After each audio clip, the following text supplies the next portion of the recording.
नमस्ते राहुल जी। इत्तेफाक है कि आज 28 नवंबर है। 28 नवंबर 2018 को मध्य प्रदेश के चुनाव हुए थे। 56 सीटें बढ़ी थी, 4.6% वोट परसेंट बढ़ा था। उसके बाद सरकार नहीं संभाल पाए थे। आज 28 नवंबर है, एक मोमेंट दिख रहा है, एक मोमेंटम दिख रहा है भारत जोड़ो यात्रा से। इसको बरकरार रखना कैसे संभव हो पाए? भैया, मैं न्यूमरोलॉजी में तो बिलीव नहीं करता हूं, तो नंबर्स पे इन चीजों को मैं बेस नहीं करता हूं।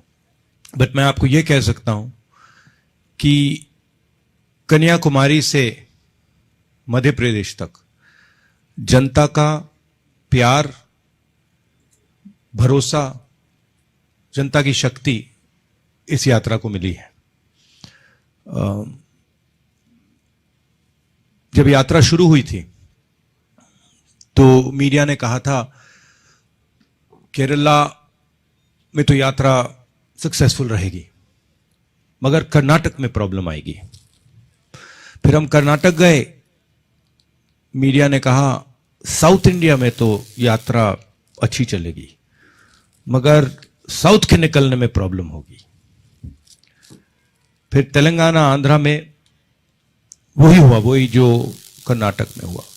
फिर हम महाराष्ट्र में आए तो फिर मीडिया ने कहा हिंदी बेल्ट में प्रॉब्लम होगी, महाराष्ट्र में हाँ यात्रा बहुत बड़ी हुई, बहुत बढ़िया हुई। अब मध्य प्रदेश में आए, अब मीडिया कह रही है मध्य प्रदेश में बहुत अच्छा रिस्पांस मिला, मगर राजस्थान में प्रॉब्लम होगी। तो देखते जाइए, क्योंकि ये जो यात्रा है ये कांग्रेस पार्टी से अब आगे निकल गई है। ये यात्रा हिंदुस्तान की जो समस्या है, हिंदुस्तान के दिल में, हिंदुस्तान की आत्मा में जो आवाज है, अब ये यात्रा उसको उठा रही है। तो ये कहां पहुंचेगी, कहां नहीं पहुंचेगी, अब कोई नहीं बोल सकता है। धन्यवाद। नई दुनिया से कपिश दुबे, माइक दीजिएगा प्लीज, जल्दी अमरीश।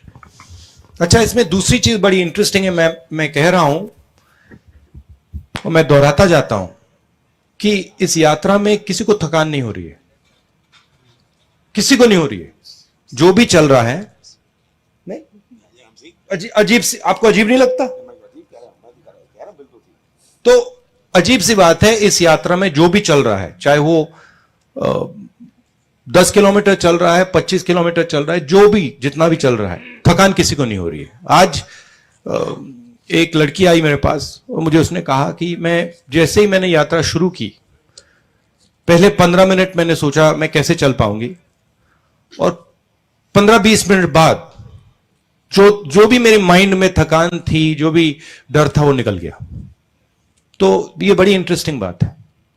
नई दुनिया से कपिश दुबे।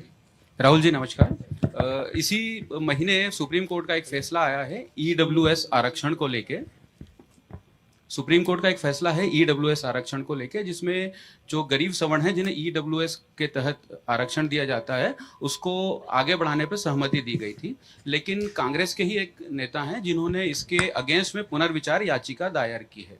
तो आप इस यात्रा में सभी वर्गों को जोड़ने और सभी को समान अधिकार देने की बात कर रहे हैं, तो इस फैसले को लेके आपके क्या विचार हैं? देखिए, मैं इस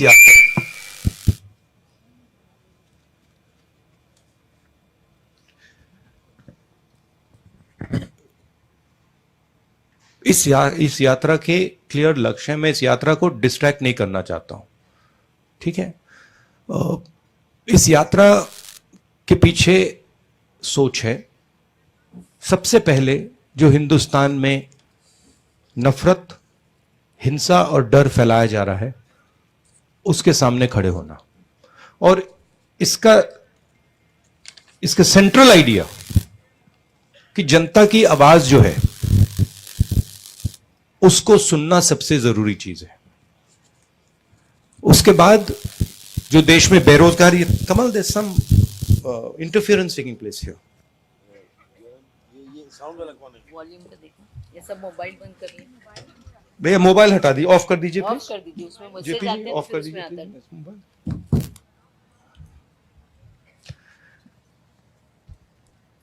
और ये यात्रा बेरोजगारी के खिलाफ और जो महंगाई बढ़ रही है उसके खिलाफ। मैं ज्यादा पॉलिटिकल मुद्दे इस यात्रा में रेज नहीं करना चाहता हूं और इस यात्रा को मैं डाइवर्ट नहीं करना चाहता हूं। जो जनता कह रही है और जो फीडबैक हमें मिल रहा है उसके बारे में हम आपसे जरूर बात कर रहे हैं। पत्रिका से गोविंद ठाकरे।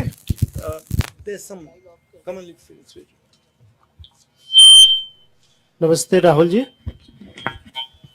मेरा सवाल आपकी यात्रा से ही जुड़ा हुआ है। भैया फोन ऑफ कर दीजिए प्लीज, आपका भी वही कर रहा है।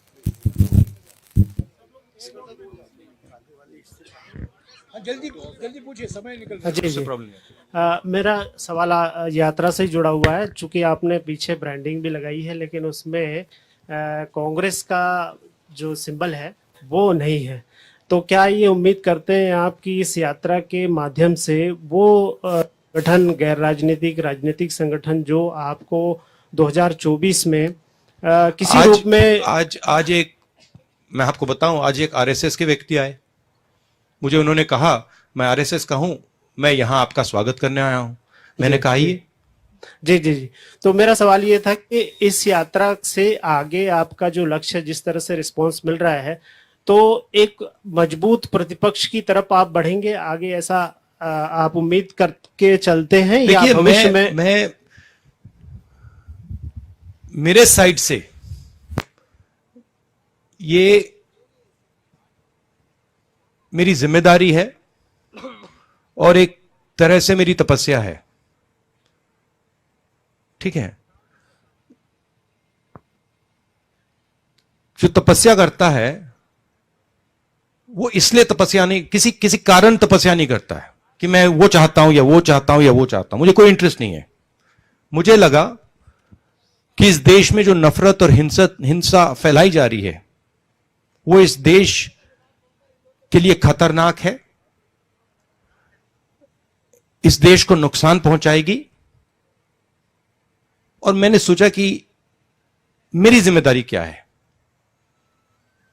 और मेरे दिमाग में आया कि मेरी जिम्मेदारी है कि मैं इस नफरत के खिलाफ, हिंसा के खिलाफ, डर के खिलाफ कुछ करूं। और ये जो आप देख रहे हैं, ये जो भारत जोड़ो यात्रा है वो ये है। और ये भावना सिर्फ मेरे में नहीं है, ये भावना बहुत सारे लोगों में है, कांग्रेसियों में है, नॉन कांग्रेसियों में है और बीजेपी के लोगों में भी है।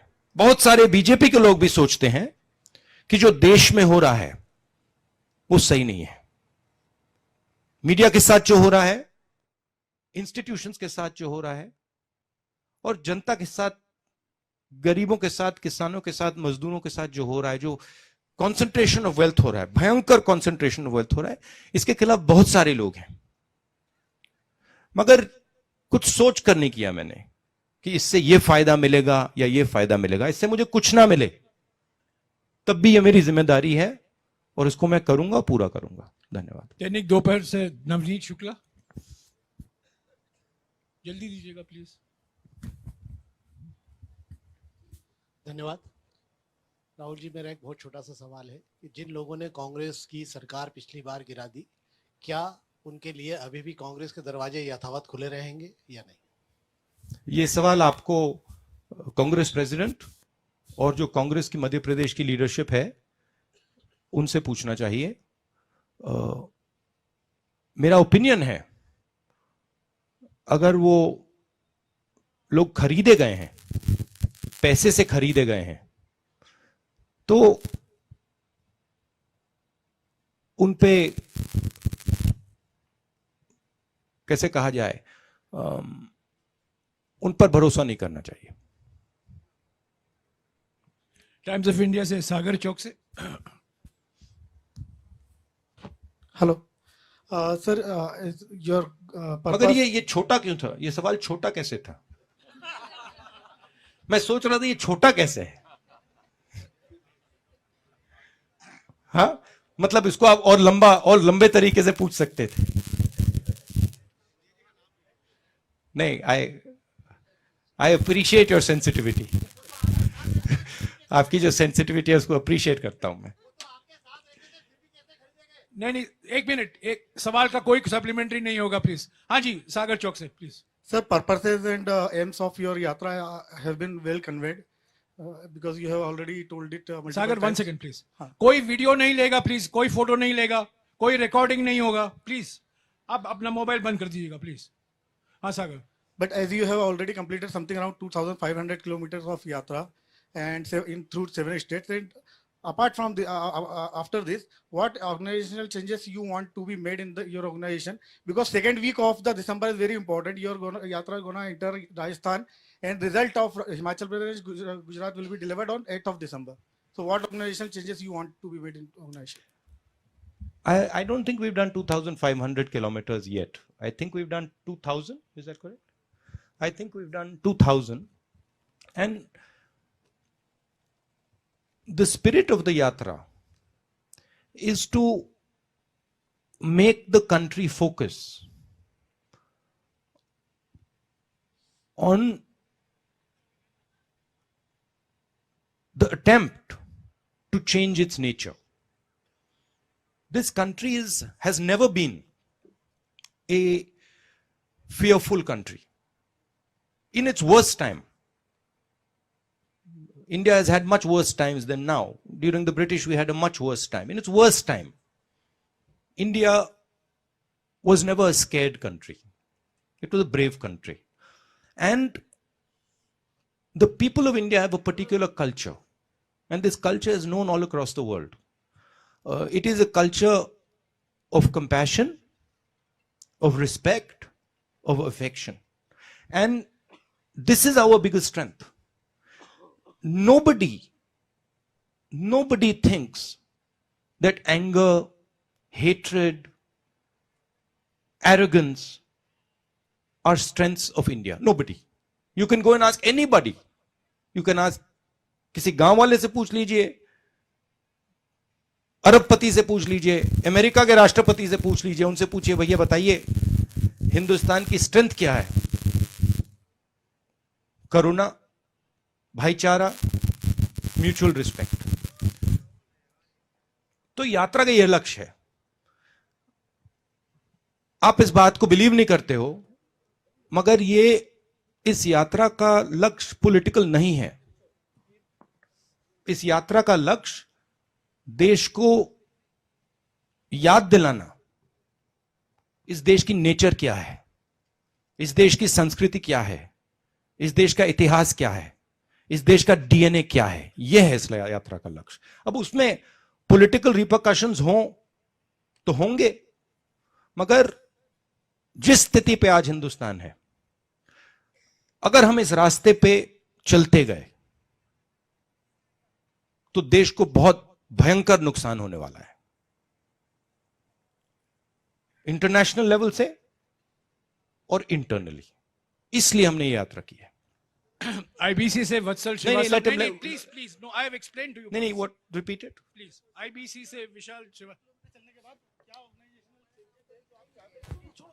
नहीं, I answered your question. I answered your question. No, I'll just, Jairam, give me a second. I answered your question. My answer to your question was, this yatra is aimed at sending a particular message across to the country. I am not thinking about anything other than completing this yatra and listening to the people of India while I'm walking this yatra. That's all I'm doing. Nothing else. I'm not thinking about Congress. I'm not thinking about organization. I'm not thinking about election. I'm not thinking about anything. This is, in my mind, this is tapasya. I'm not going to think about anything. This is my tapasya in my mind to stand up for the idea of India that is being attacked and destroyed.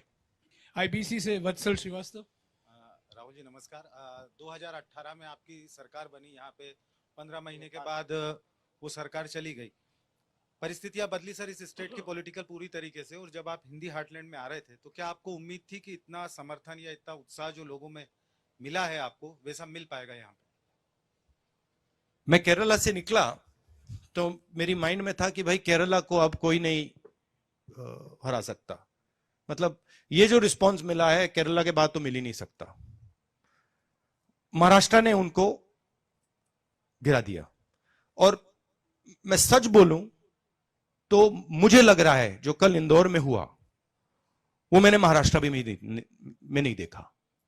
तो मुझे लग रहा है कि जो public response Madhya Pradesh में है वो बाकी स्टेटों से आगे है, ये मेरी फीलिंग है।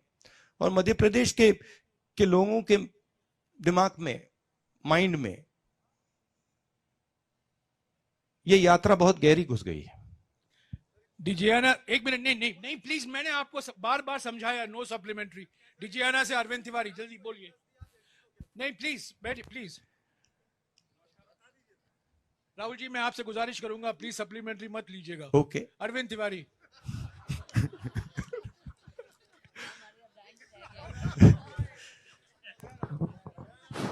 नमस्कार राहुल जी। मैं सुन लेता हूं, लगभग- लोगों की बात सुन लेता हूं, मेरा नेचर है। मध्य प्रदेश 7वां राज्य है जहां आप हैं, और मगर अगर करना जरूरी होता तो कर भी देता हूं। मध्य प्रदेश 7वां राज्य है जहां आप अभी हैं, और लगभग 2015 किलोमीटर की यात्रा आप कर चुके। 2000 इंदौर में थे आप और 15 किलोमीटर आज यात्रा। इस पूरी यात्रा का सबसे सुखद क्षण कौन सा है? क्या आप वो हमसे शेयर करेंगे? इस पूरी यात्रा का सबसे सुखद क्षण। बहुत सारे क्षण हैं।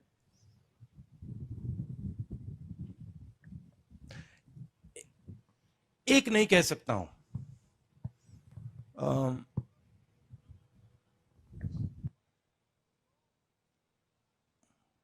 ऐसी यात्रा पे कोई निकलता है, मैंने ये पहले कभी नहीं की थी। छोटा काम नहीं है, तो पहले निकलते हैं, पहले 5-10 दिन बाद पता लगता है कि भाई 3700 किलोमीटर चलने हैं। बीच में मेरे घुटने में दर्द होना शुरू हो गया। मेरी पुरानी इंजरी थी, पहले ठीक हो गई थी, वो थोड़ी डिस्टर्ब हो गई, तो काफी मुझ में डिस्कंफर्ट था, डर था कि भाई ये चल पाऊंगा या नहीं। और फिर आस्ते आस्ते उस डर का सामना किया कि भाई चलना पड़ेगा, सवाल ही नहीं उठता। तो वैसे क्षण अच्छे होते हैं कि आपको कोई चीज डिस्टर्ब कर रही है और आपने उसको आप अडेप्ट कर गए, तो अच्छा लगता है। एक बार मैं ये नहीं कहूंगा कि ये सबसे अच्छा क्षण था, क्योंकि बहुत सारे थे, मगर जब आपने सवाल पूछा वो ये क्षण याद आया कि मेरे पैर में काफी दर्द, घुटने में काफी दर्द हो रहा था, मैं चल रहा था और बहुत सारे लोग मेरे से बात कर रहे थे। धक्का लगता है, ऐसे धक्का लगता है, तो जब धक्का लगता है तो चोट लगती है। तो मैं कहता रहता हूं थोड़ा आप साइड में चलिए, मतलब ऐसे कहता हूं। ज्यादातर लोग मानते नहीं हैं, बट मैं कहता रहता हूं। तो फिर एक छोटी सी लड़की आई, मुझे याद नहीं कहां था, कर्नाटक में था या केरल में था। एक छोटी सी लड़की आई और मुझे काफी दर्द हो रहा था उस टाइम। तो वो आई और वो साइड में चल रही थी। मैंने नोटिस किया वो मेरे अंदर नहीं आ रही थी, मतलब वो बाकी लोग सब ऐसे आ रहे थे, वो थोड़ा दूर चल रही थी, मैंने नोटिस किया। फिर उसने चिट्ठी निकाली और उसने कहा देखो ये आप पढ़ लीजिए। तो जैसे मैंने पढ़ना शुरू किया, उसने कहा नहीं नहीं नहीं, आप अभी मत पढ़िए, अभी आप चल रहे हैं, ये आप बाद में पढ़ना। तो फिर मैं चल रहा था, वो चली गई। फिर मैंने वो चिट्ठी, थोड़ी देर बाद मैंने सोचा देखो मैं देख ही लेता हूं क्या है उसमें, क्योंकि जिस भावना से उसने मुझे बोला, छोटी सी लड़की थी, शायद 6 साल की 7 साल की लड़की, जिस भावना से उसने मुझे बोला, मुझे अच्छा लगा कि ये इसमें कुछ है। तो फिर मैंने खोला, तो फिर उसमें लिखा था कि देखिए आप ये मत सोचो कि आप अकेले चल रहे हो, मैं आपके साथ चल रही हूं। मैं चल नहीं पा रही हूं क्योंकि मेरे माता पिता मुझे चलने नहीं दे रहे हैं, मगर मैं आपके साथ चल रही हूं। तो वो मुझे बहुत अच्छा लगा। उदाहरण है, और एक छोटा सा उदाहरण है, ऐसे मैं आपको मतलब हजारों उदाहरण दे सकता हूं, ये पहले आया माइंड में।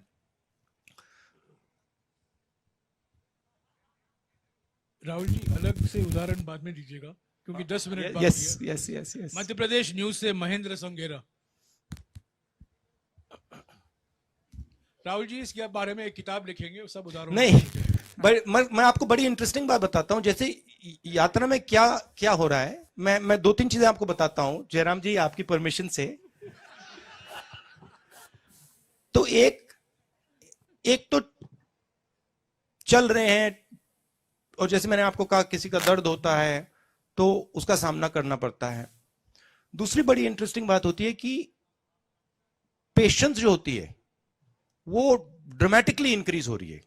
कि अगर मैं पहले 1-2 घंटे में इरिटेट हो जाता था, अब मैं 8 घंटे में इरिटेट नहीं होता हूं। नहीं, आप हंस रहे हो, मगर ये बहुत बड़ी इंटरेस्टिंग चीज है। क्योंकि अब मुझे यहां धक्का लग जाए, पीछे से खींच लिया, मुझे कुछ फर्क नहीं पड़ता। तो ये दूसरी बड़ी इंटरेस्टिंग चीज है कि जो पेशेंस है वो बढ़ रही है। और तीसरी बात है कि सुनने का तरीका बदल गया है। तो अब अगर कोई व्यक्ति आता है, जिस प्रकार से मैं उसकी आवाज को सुनता हूं उसका नेचर बदल गया है। मैं ज्यादा उसकी ओर से आवाज को सुनता हूं, मैं अपनी ओर से नहीं, मैं यहां से नहीं देखता हूं, मैं उधर से देखता हूं। तो ये मुझे लग रहा है काफी फायदेमंद चीजें हैं।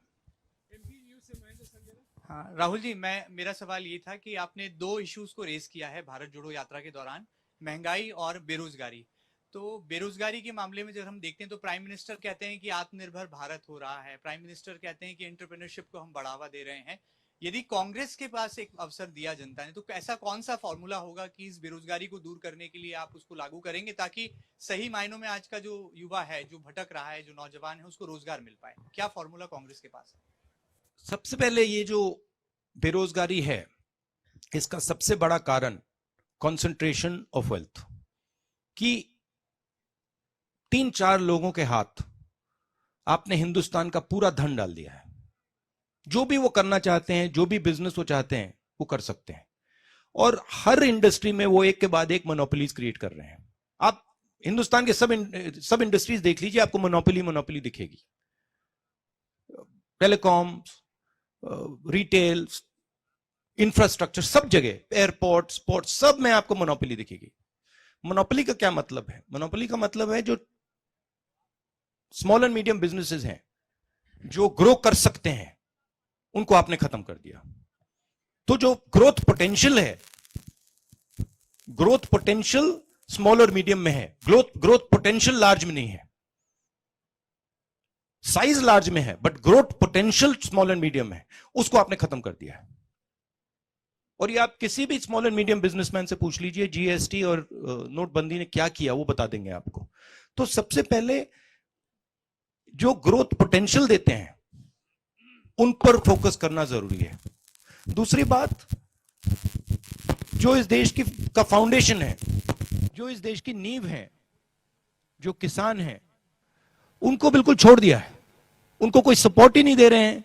वो दिन भर चिल्ला रहे हैं, उनको बीमा का पैसा नहीं मिलता, उनको सही दाम नहीं मिलता, उनको खाद की प्राइसेस बढ़ती जा रही है, खाद मिलता भी नहीं है।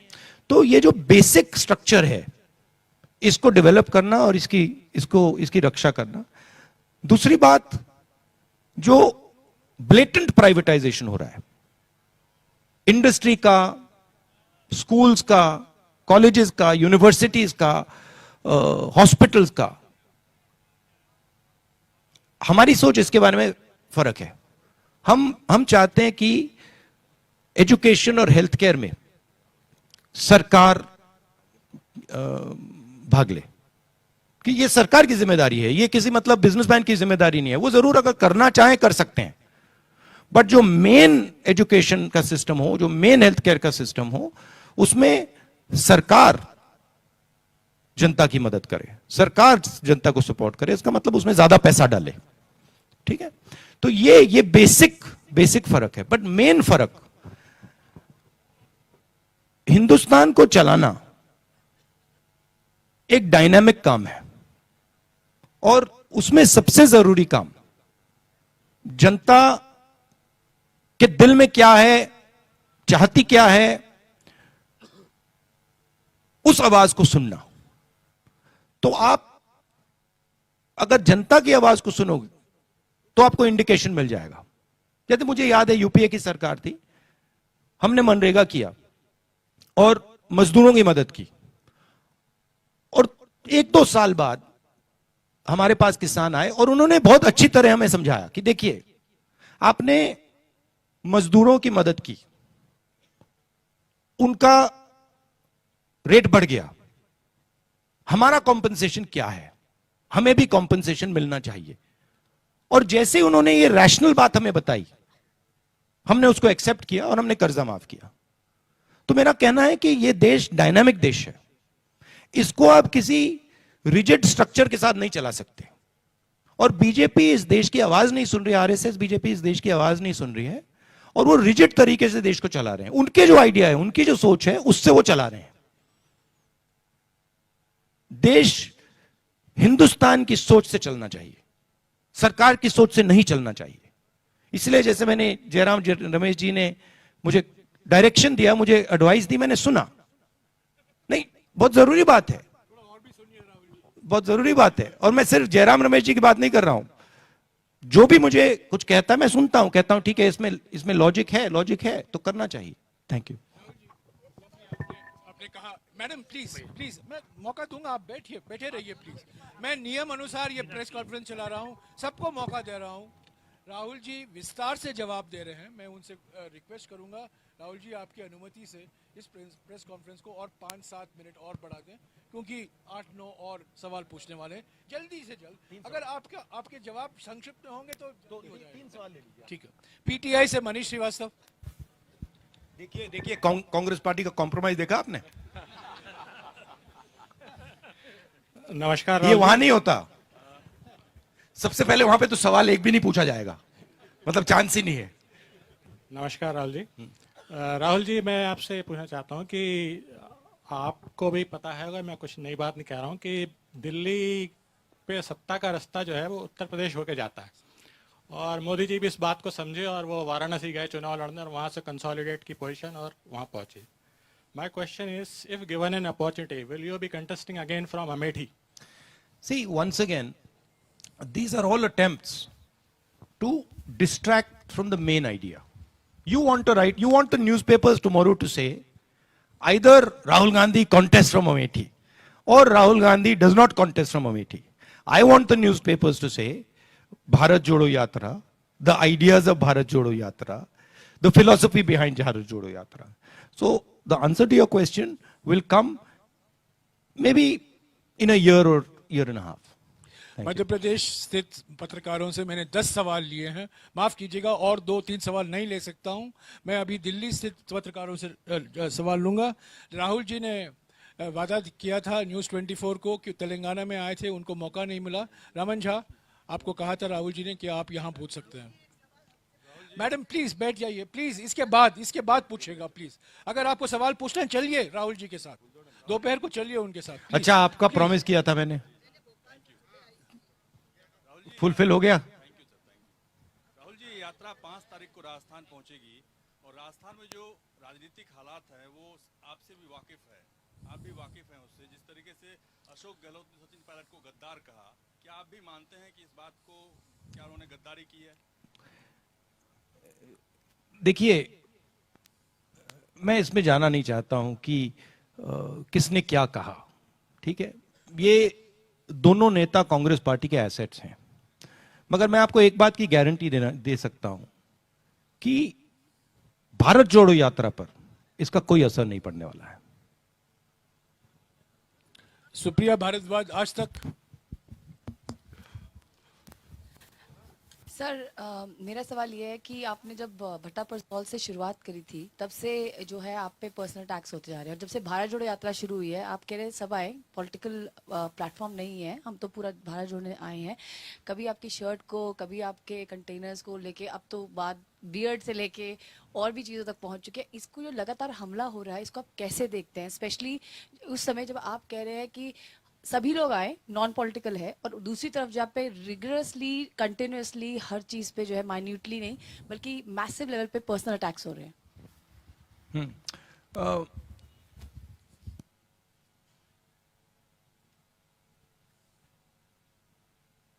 बीजेपी की प्रॉब्लम क्या है मैं आपको बता देता हूं।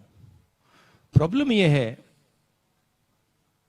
और इस यात्रा ने इसको मैं कह सकता हूं छोटी तरीके से दिखाया है, बड़ी तरीके से नहीं दिखाया, छोटी तरीके से दिखाया, क्योंकि मैंने शुरुआत की है। बीजेपी का प्रॉब्लम है कि उन्होंने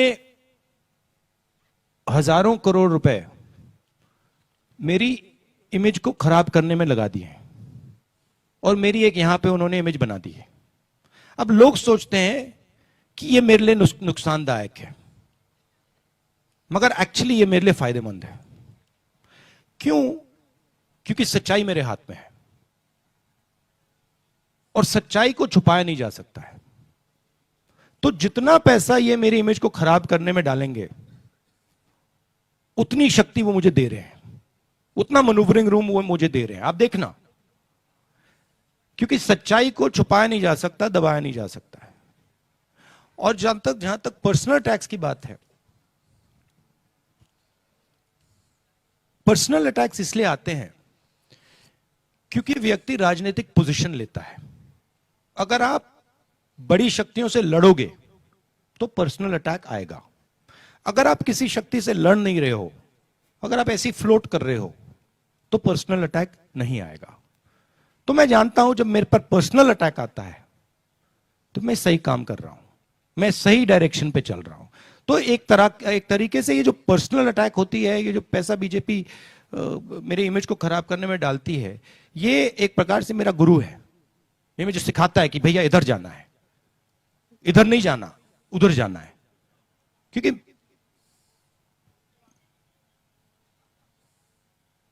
लड़ाई क्या है? लड़ाई जो आपके सामने खड़ा है, लड़ाई उसकी सोच को गहराई से समझने की है। ठीक है? और मैं आस्ते आस्ते आस्ते आस्ते आस्ते आस्ते आरएसएस और बीजेपी की सोच को बहुत गहराई से समझ लगा हूं। तो लड़ाई में मैं आगे बढ़ रहा हूं, और अगर आगे बढ़ रहा हूं तो सब कुछ ठीक है। Mohit Dubey, News Nation. Hello Rahul ji, Mohit Dubey News Nation से हूं। लगातार आप कह रहे हैं कि भारत जोड़ो यात्रा के माध्यम से हम नफरत खत्म करेंगे, संविधान बचाओ की बात कर रहे हैं, लेकिन वही भारतीय जनता पार्टी लगातार कॉमनवेल्थ कोड की बात कर रही है। आप कह रहे हैं कि हम एकता की बात कर रहे हैं, अनेकता की बात कर रहे हैं। वो कॉमनवेल्थ कोड गुजरात विधानसभा चुनाव में लेकर आ रहे हैं, इससे पहले उत्तराखंड विधानसभा चुनाव में लेकर आए। कितना बड़ा असर पड़ेगा आने वाले वक्त में? उनको जो करना है उनको करना है, हमें जो करना है हमें करना है। हमारा डायरेक्शन क्लियर है, उनका डायरेक्शन क्लियर है। हम जानते हैं हमें क्या करना है, किन किन लोगों की मदद करनी है, किन की रक्षा करनी है, हम जानते हैं। ठीक है? और हम अपना काम कर रहे हैं। सिद्धार्थ शर्मा, ANI। सर, आप तमिलनाडु से शुरुआत करी और आप मध्य प्रदेश तक आगे, लगभग काफी लंबा यात्रा का आपने तय कर ली है। सेंस क्या लगी है आपको इस यात्रा से? राहुल गांधी ने क्या जो है सोच आपको मिली है लोगों की? क्योंकि जब से आपने भाई साहब, राहुल गांधी को मैंने बहुत सालों पहले छोड़ दिया है। सर, मेरा सवाल ये है कि इस मास कनेक्ट प्रोग्राम, राहुल गांधी आपके दिमाग में है, मेरे दिमाग में है ही नहीं। बात समझो सर। ट्राई एंड अंडरस्टैंड आप अपने देश की। ये देखो ताली बज रही है, समझ गए आप? समझ गए? एक बंदा समझ गया। सर, आपकी देश की फिलॉसफी यही है, इसको समझो आप, फायदा होगा। सर सवाल यही है कि जो आपका सिद्धार्थ, आपका जवाब मिल गया। आपका जवाब मिल गया। सवाल तो पूछ ही नहीं पाया था। नहीं, सवाल हो गया। सोहेल हमीद, ये जो मास कनेक्ट प्रोग्राम है, ये आपको बहुत पहले नहीं शुरू कर देना चाहिए था? चीजें समय से ही होती हैं। जब टाइम आता है तो बात बनती है, उससे पहले नहीं होता। मैंने सोचा था, सबसे पहले मैंने यह यात्रा, जब मैं एग्जैक्टली याद नहीं, बट 25-26 साल का था, फिर मैंने इसकी, जयराम जी को भी नहीं मालूम, मगर इसकी मैंने डिटेल्ड प्लानिंग 1 साल पहले की थी। और फिर कोरोना के कारण किसी और कारण नहीं हुआ। इस यात्रा के लिए सबसे अच्छा समय अभी है। आखिरी सवाल सोहेल हमीद, दैनिक हिंदुस्तान। यादव राहुल जी, मेरा आपसे सवाल ये है कि आज जैसा इन्होंने सवाल पूछा कि राहुल गांधी कितने बदले हैं, तो मैं यही सवाल पूछना आपसे चाह रहा था कि सार्वजनिक जीवन में क्या बदलाव आएगा आपके इस यात्रा के बाद? नहीं, देखिए, हर जीव बस बदलता ही रहता है। सिर्फ आरएसएस के लोग सोचते हैं कि जीव बदलता नहीं है, मगर अगर आप देखें तो हर जीव सीखता है, बदलता है, समझता है, नहीं समझता है, तो ये तो कांस्टेंट प्रोसेस है। इसको इम्परमानेंस कहते हैं।